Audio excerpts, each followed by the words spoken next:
एक सॉफ्टवेयर है ब्लेंडर, जिसमें जो 3D मॉडल आर्टिफिशियल इंटेलिजेंस से जनरेट होता है, उसमें जो भी छेड़छाड़ या जो भी सुधार करना है वो इसमें आसानी से हो जाता है। ये सॉफ्टवेयर फ्री है, ब्लेंडर नाम से डाउनलोड कर सकते हैं। इसकी डिफ़ॉल्ट विंडो में एक क्यूब खुलता है जिसको हम लोग सेलेक्ट करके डिलीट कर देंगे, और अब जाएँगे हम लोग अपना जो मॉडल था उसको इंपोर्ट करेंगे। एसटीएल फाइल में सेव किया था तो उसी में हम लोग इंपोर्ट करेंगे, और ये राइनो हेड जो हम लोगों ने बनाया था इसको इंपोर्ट कर लेंगे।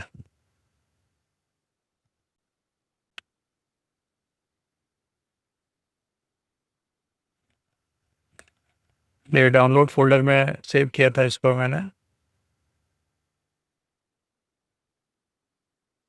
वाइट मैश के नाम से। ये इंपोर्ट हो गया। अब यूजुअली ये जेड एक्सिस की तरफ फेस कर रहा होगा, इसको हम लोग रोटेट कर देंगे जिससे थोड़ा-सा हम लोगों को एक ओरिएंटेशन अच्छा बन जाए। सो आर, एक्स और 90, ये इस तरह से हमारे लिए एक जो एक्स एक्सिस में ये अलाइन हो गया।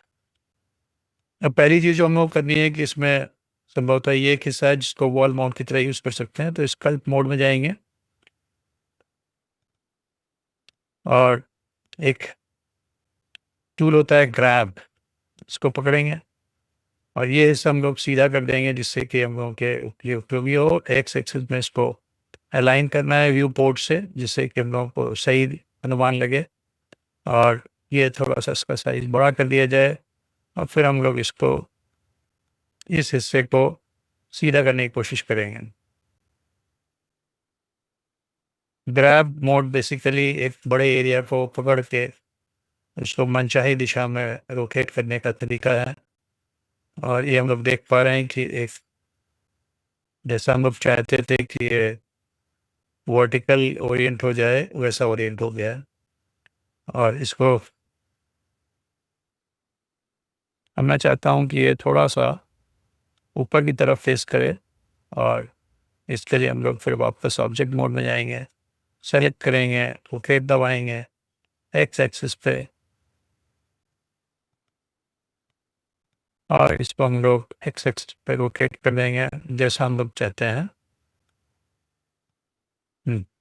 अब एडिट मोड में जाके इसके जो पीछे का हिस्सा है, जो गोल है जिसको हम लोग ऐसा नहीं चाहते हैं, उसको ठीक करेंगे, और इसके लिए एक टूल होता है नाइफ, ये हम लोग का ऑन है, और सेलेक्ट करेंगे सारा मैश ए दबा के, और नाइफ टूल के लिए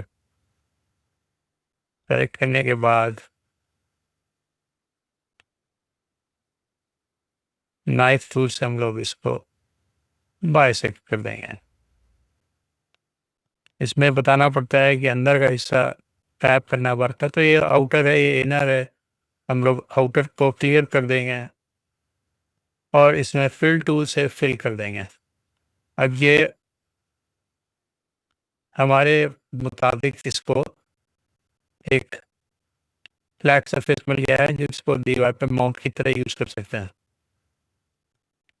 इसको थोड़ा और बेहतर बना सकते हैं जो देखने में अच्छा लगे। एडिट मोड में फिर से जाएँगे, जो हिस्सा ये सेलेक्टेड है इसमें इसको स्केल कर दीजिए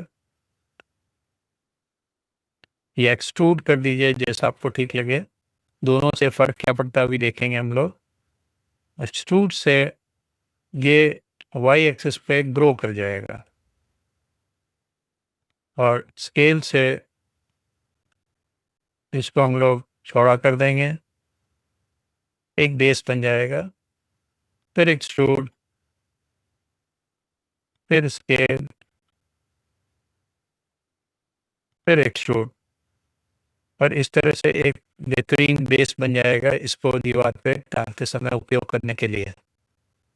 और अब हम लोग इसको ऑब्जेक्ट मोड में देख सकते हैं कैसा बना है। जैसा देख पा रहे हैं इस बहुत ही अच्छा लग रहा है। अब एक कमी है इसमें, जो कि ये जो कान है ये बहुत पतले हैं। 3D प्रिंट करते समय ये कान ठीक से फिट नहीं हो रहे। इनको हम लोग स्कल्प मोड में फिर थोड़ा सुधार कर देंगे जिससे कि ये देखने में ठीक लगे।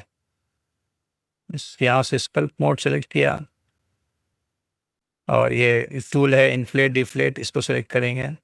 सिमेट्री ऑन कर देंगे और ये चेक कर लेंगे कि हमारा सिमेट्री ठीक से दोनों जगह बैठ रहा है कि नहीं, और फिर इस हिस्से को इन्फ्लेट करना शुरू करेंगे।